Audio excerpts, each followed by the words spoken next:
اور پھر 5 برس کی عمر میں ہی انہوں نے قرآن مجید ختم کر لیا۔ حکیم سعید بتاتے ہیں کہ ناظرہ قرآن پڑھنے کے دوران ایک واقعہ پیش آیا۔ ایک دن استانی جان ہمیں پڑھتا چھوڑ کر محلے میں دورے پر نکل گئی۔ جانے میرے دل میں کیا آیا کہ سیڑھی چڑھ کر کبوتروں کی کابک میں پہنچ گیا اور اندر گھس کر سب سے زیادہ خوبصورت موٹے سے کبوتر کو ہاتھوں میں لبوچ لیا اور لگا پیار کرنے۔ وہ بڑا طاقتور نکلا، زور مارا اور میرے ہاتھوں سے تو نکل گیا، مگر اس کی دم میرے ہاتھ میں رہ گئی۔ اب ایک کبوتر کی تکلیف کہ اس کی پوری سفید دم میرے ہاتھ میں رہ گئی اور وہ بغیر دم رہ گیا۔ دوسرا مجھے یہ خوف کہ استانی جی آئیں گی اور ان کے شوہر چچا جان پوچھیں گے تو کیا جواب دوں گا۔ پھر اس حادثے کے گواہ بھی 15-16 بچے تھے۔ رات گزر گئی، صبح مدرسے آیا تو چچا جان دونوں کبوتروں کو دانا کھلا رہے تھے۔ ان میں وہ بے دم کبوتر بھی تھا جسے دیکھ کر میرا تو دم ہی نکل گیا۔ چچا جان نے سوال کیا، سعید بیٹے، اس کبوتر کی دم کو آخر کیا ہو گیا؟ میں نے ایک گہرا سانس لیا اور پھر جو حقیقت گزری تھی سچ سچ بیان کر دی۔ اس سچ پر استانی جی کا تاثر تو یہ تھا کہ اللہ کیسا نڈر ہے، منہ در منہ باتیں کر رہا ہے، مگر چچا جان کے تاثرات بالکل مختلف تھے۔ میری سچائی پر وہ واقعی خوش ہوئے اور صرف یہ کہا کہ کبوتر کو تکلیف ہوئی ہے۔ بہرحال والدہ رابعہ بیگم نے فیصلہ کیا کہ اب محمد سعید اپنے والد کی طرح قرآن مجید حفظ کرنے کی سعادت حاصل کرے گا۔ دلی میں ایک مسجد تھی جسے گاڑی بانوں کی مسجد کہا جاتا تھا۔ اس کے مدرسے تعلیم القرآن میں محمد سعید کو داخل کروا دیا گیا۔ پھر 1927 میں انہوں نے اپنی والدہ کے ساتھ پہلی بار حج بیت اللہ بھی کیا اور 2 سال بعد صرف 9 سال کی عمر میں حفظ قرآن بھی مکمل کر لیا۔ ننھے سعید نے ابتدائی تعلیم گھر پر ہی حاصل کی اور 15 برس کی عمر تک اردو، فارسی اور عربی پر عبور حاصل کر لیا، لیکن ان سب سے بڑھ کر تھی ان کی والدہ کی تربیت۔ حکیم صاحب نے ایک بار بتایا، جب میں 5 سال کا تھا تو والدہ ہمیں جے پور لے گئیں۔ دونوں بڑے بھائی عبد الحمید اور عبد الوحید بھی ساتھ تھے۔ مجھے اب تک جے پور کا چڑیا گھر دیکھنا یاد ہے۔ سب سے زیادہ مجھے وہاں شیر پسند آئے تھے۔ خیر جی، ابھی دن ڈھلا ہی تھا کہ بڑے کالے بادل آسمان پر آئے۔ گرج چمک نے ہمیں ڈرا دیا، موسلا دھار بارش ہوئی۔ گھنٹہ بھر بعد اچھی خاصی ٹھنڈ ہو گئی۔ اتنے میں کیا دیکھا کہ ایک آدمی قلفی فروخت کرتا آیا۔ قلفی والا بھی جانتا تھا کہ اگر یہ نہ بکیں تو ضائع ہو جائیں گی۔ وہ بیچنے کے لیے بے چین تھا اور ہم کھانے کے لیے تیار۔ اس نے ساری قلفیوں کے 5 روپے مانگے۔ ہم نے اسے 8 آنے میں لینے کی بات کی۔ اگر موسم اچھا ہوتا تو یہ 10 روپے کا مال تھا۔ اس زمانے میں 8 آنے بھی بڑی رقم ہوتی تھی۔ ہم نے قلفی والے کی مجبوری کا بڑا فائدہ اٹھایا۔ اس بیچارے نے 8 آنے میں ہمیں ساری قلفیاں دے دیں۔ بارش جاری تھی اس لیے ٹھنڈ بڑھ گئی تھی، لیکن ہم نے ٹھنڈ کے باوجود خوب قلفیاں کھائیں اور رات کو تینوں بھائیوں کو بخار ہو گیا۔ والدہ پریشان ہو گئیں۔ خیر علاج تو ہوا، مگر والدہ نے جو بات کی وہ مجھے آج تک یاد ہے۔ انہوں نے فرمایا، تم نے کل شام قلفی والے کی مجبوری سے فائدہ اٹھایا تھا، اس نے بد دعا کی، اس لیے یہ بخار آیا ہے۔ کسی کا حق مارنے کی یہ سزا ہے جو اللہ تعالیٰ نے دی ہے۔ محمد سعید کو صحافت کا شعبہ بڑا پسند تھا، مگر بڑے بھائی کے کہنے پر وہ حکمت کی طرف آ گئے۔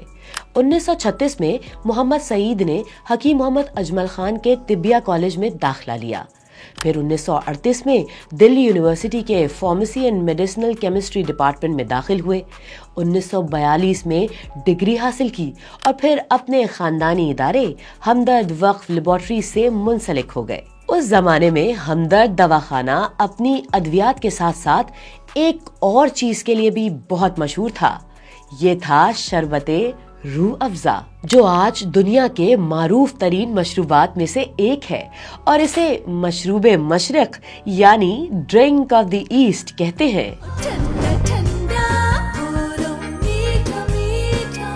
اس شربت کا ذائقہ واقعی ایسا ہے کہ یہ روح افزا کہلانے کا مستحق ہے۔ لیکن یہ نام آیا کہاں سے؟